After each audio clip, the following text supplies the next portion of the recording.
I think, and again, I'm sure the NBA, football owners would hate me, but Who cares at this point? the players, everyone should have a guaranteed contract Absolutely. in football. And they talk about bonuses.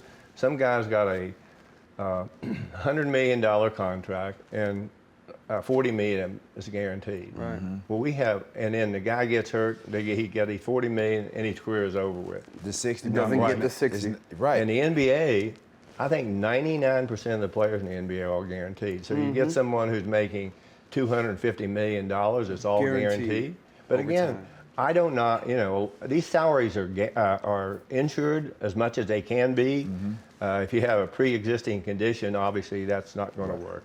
But as I say, I just have always felt that the football players have been the ones who have made the ultimate sacrifice. You see all these guys with these concussion things, how horrible they are. Someone recently killed themselves, and I think you'll see more of it. That sport is they have the most, I will say, brave athletes you are. I'm amazed at how they can go out there, and you look at the look on. I've been in NFL locker room before. You can hear a pin drop. Yeah. And their concentration, they're going to. The defensive players are trying to hurt someone. Yeah. They are Knock trying your to hurt head off, someone. yeah. And I remember talking with Mike Tyson, who I have kind of a friendship with him. He said, "I'm in the hurting game. I'm in the hurting game."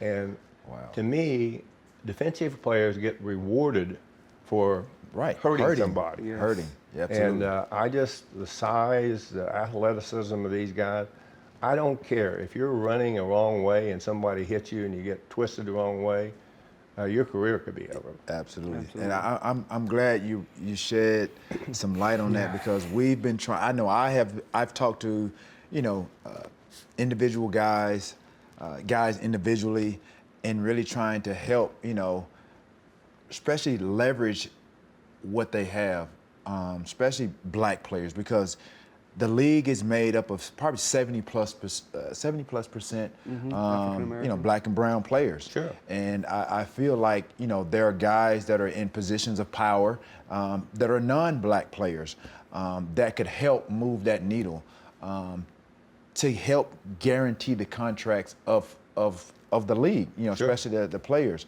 And I don't think there's enough done in that area to make that happen. I think number one, as you mentioned, the Players Association, I think it's weak at its best. I think their allegiance is really with the NFL, the league. So I think that's where they're really showing their allegiance to, instead of the actual players, it's themselves.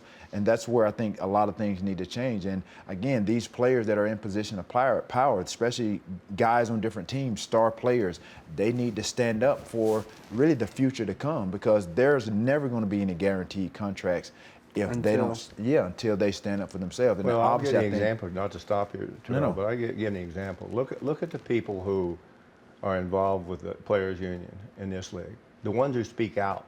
The biggest stars in the league. Right. The biggest stars. But a lot of them are afraid too, because but you think at one time there would not be a black athlete who would say anything because they were afraid of losing their job.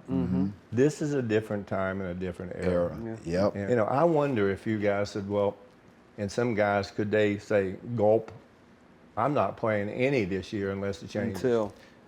That's what I've been trying to tell some of these individual players that I've spoken with, and they have to get everybody else on board. Even the other, like, there are players like Aaron Rodgers, I think Drew Brees, that would step up. These are non-black players to help assist in making this change and standing for what these players, I think, rightfully and ultimately deserve, and that's guaranteed contracts. It's the most dangerous sport there is. Right.